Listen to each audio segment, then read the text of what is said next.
I'm Sam Felder. In this summer, during Google Summer Code, I'll be working on implementing a model of evolutionary biology called Contextual Geometric Structures.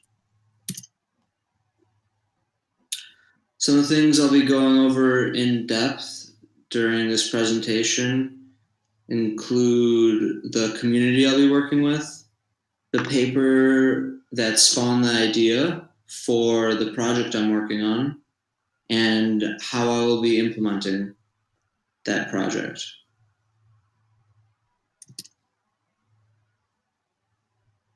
So, like I said, my name is Sam Felder. A little bit about me: I'm studying to be a computer engineer at University of Illinois in Urbana-Champaign.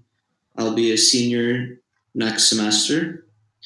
I've had a couple of internships in the past and wanted to do something that's a little different this summer. I heard about Google Summer of Code and thought it would be perfect because I never worked on open source prior to this, although I had used it in previous internships. So as I was going through the list of opportunities in the Google Summer of Code options, I found INCF, which seemed to be the intersection of neurobiology and computer science. Both of these things are really interesting to me. Computer science is more of a professional interest, and evolution neurobiology is something of a hobby of mine, and so I thought it would be awesome if I could intersect the two, which is when I decided to make a proposal on this project. So the people I'll be working with include Bradley Licia, which he is the person who created the paper that this project will be based on, and he's also my mentor. In short, he is the leader in knowledge on topics relating to contextual geometric structures, or CGS for short. So I'll be looking to him for questions or ways to improve my implementation that allow me to make my project its best possible form. Jim is a peer of mine. We'll be working in parallel to try and get different visions of the CGS model implemented. Throughout the coding period, we'll be bouncing ideas off of one another so that the implementations we do create are robust and efficient. On a more abstract level, I'm also part of the orthogonal lab and INCF community, both of which have various projects going on. Both of them are knowledgeable in this domain, so they'll be able to help me on both the evolutionary neurobiological front as well as the computer science front. And finally, all the students in the Google Summer of Code community who, like me, will be working on their own projects. If needed, I'll always be able to go to them for design questions and ways to better implement my project. So a little background on contextual geometric structures. As I mentioned earlier, the paper is worked on, the paper that this is all based on is called Contextual Geometric Structures, Modeling the Fundamental Components of Cultural Behavior by Bradley. The idea behind the paper came about because the structural complexity of culture is very difficult to characterize based on cultural beliefs or inherited ideas. Recent research in anthropology allowed us to define structural models such as that were, if not binary close, things such as hot to cold, good or bad, and whether a culture moved to one or the other. But no one had yet modeled the evolution for such structures to occur. That is where contextual geometric structures come in. They allow us to simulate symbolic behaviors and see how these behaviors came to be from an evolutionary perspective. This approach would allow us to approximate individual and group cultural practices within a fluctuating environment, which is much different from anything we've seen prior. To do this, you can imagine an environment in the model, where the multiple cultures or things we're trying to model is within the environment. At the corners of the environment are the cultural structure definitions, like I said earlier, hot or cold, or good or bad. I'll show you a simulation of it going forward so that you can better visualize what I'm talking about.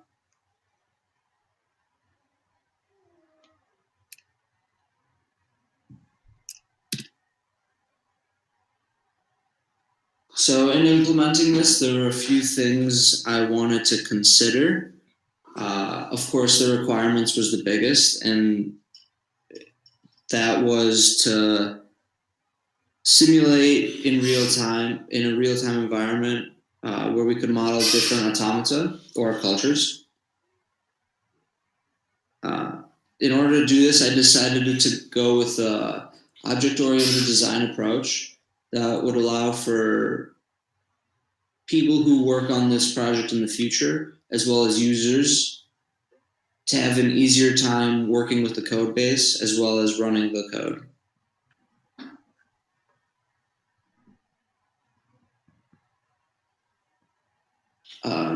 Like I said earlier, it needed to be a real-time simulation. And once I had finished both of these, I'd like to go on and implement machine learning algorithms for better understanding of the cultures that we're modeling.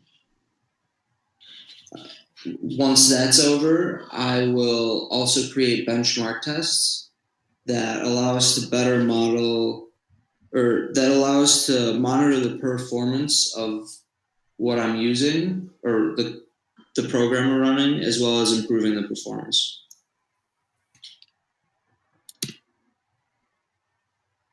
So the design of the code, like I said earlier, will be an object-oriented design that allows for some abstraction from the user so they can't manipulate what's going on, and instead they just run it, allowing them to treat the system almost like a black box.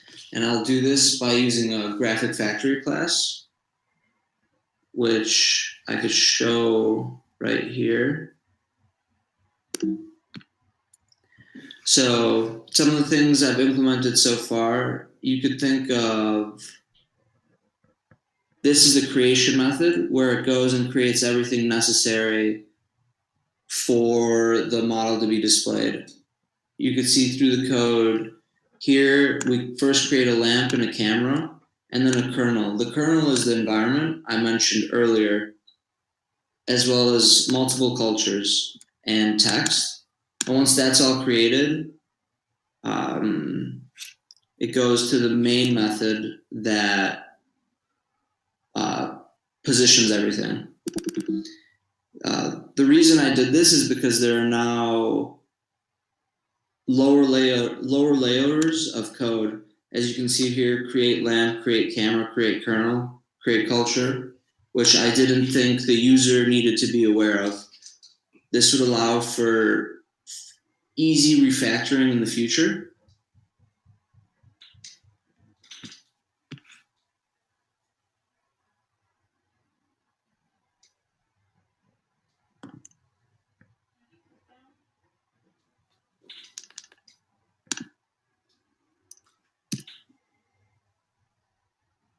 And like I just mentioned, the object-oriented design that we're working with allows for encapsulation so that objects aren't manipulating each other. For example, the create camera method and the create culture method should have no idea what the other two are working on. In order to implement something like this, I pass in the shape. So like I said earlier, the shape, or you could think of the environment, is dependent on how many factors we have. So for example, in hot, cold, there would be two factors.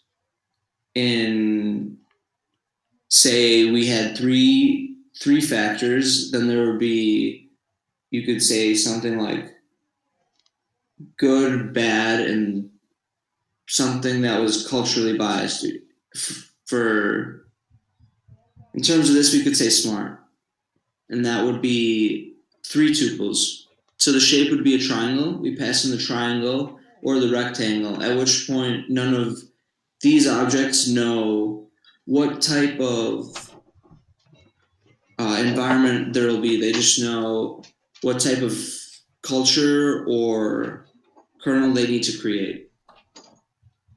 This means that ideally the user won't ever have to manipulate the code below these lines.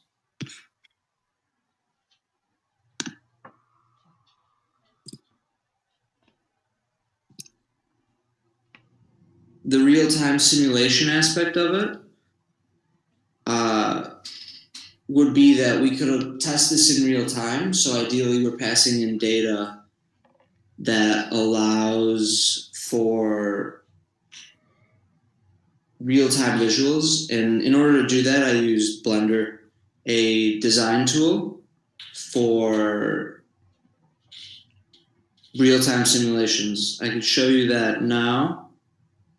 That looks something like this. So this is, here we're looking at a 2-tuple kernel. When I say kernel, I mean the environment that I mentioned earlier. So this would be the environment. Hot and cold are the properties, and then I have multiple cultures along the kernel that we could see here. So these are the cultures moving from hot to cold, trying to decide what is best.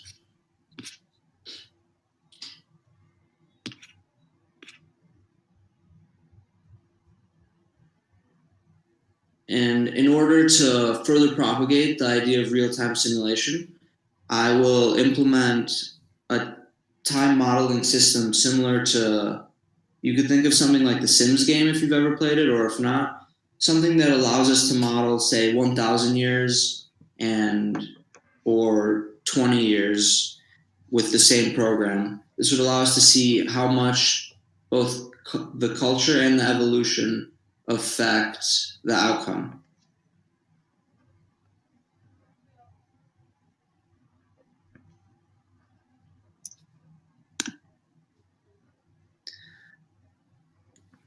Once that's done, I would implement machine learning that I would start with general algorithms to see how the model responds. Things like k-nearest neighbor or support vector machines that are pretty simplistic to implement, but also allow us a great deal of customization so that we could tweak the parameters how we see fit and make a model that ultimately does what we're trying to do and model the cultures. If these don't work, we would move to a more specific evolutionary biology algorithm, of which there are many. And when doing that, we would need to take into perspective a couple of things, some of which what we're optimizing for and what type of behavior we're looking at, because there are many evolutionary algorithms, some of which are very specific to different cases.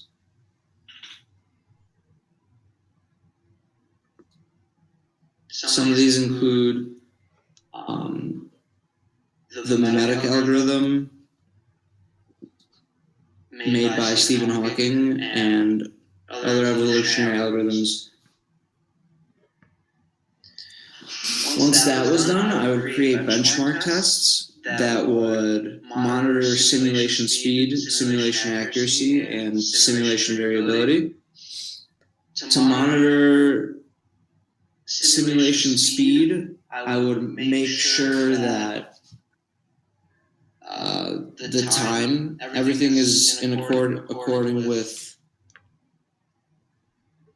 the time simulation running. So depending on how long the simulation goes for, say 1,000 years, that changes the performance of the machine. Once the machine learning was implemented, I could also monitor the simulation accuracy. And for example, we could give the program a training set and see how well it transfers that training set over to a testing set that then allows us to see how correct we are to an extent. And then also test simulation variability. Again, once the machine learning is done, we would be able to test how much variable change there is in a specific tuple kernel environment that allows us to know both how accurate and how precise we are. Going forward, the things I need to implement include the time simulation and machine learning. And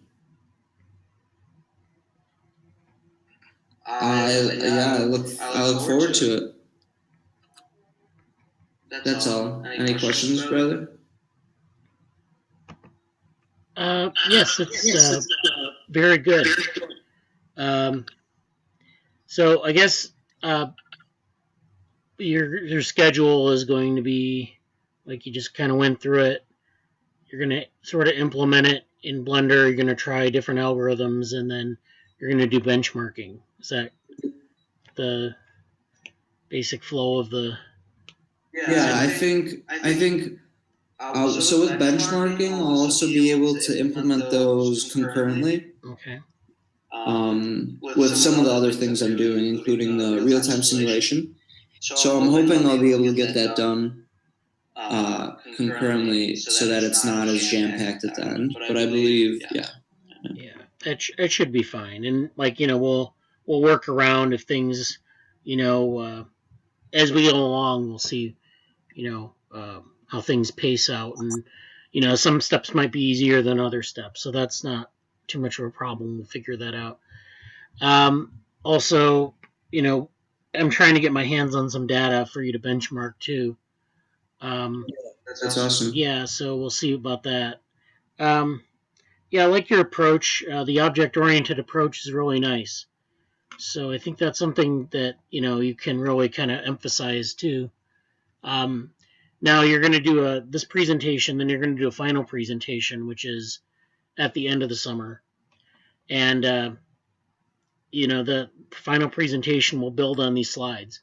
So you're going to kind of revisit these slides at the end of the project and then say, what did I accomplish, and how does this compare with what I actually did? So it'll be interesting to see how this changes. And especially like when we consider what happened and what didn't. Sure. So yeah, okay. Well, thank you. That's a very good presentation. Thank you. I appreciate it. Okay.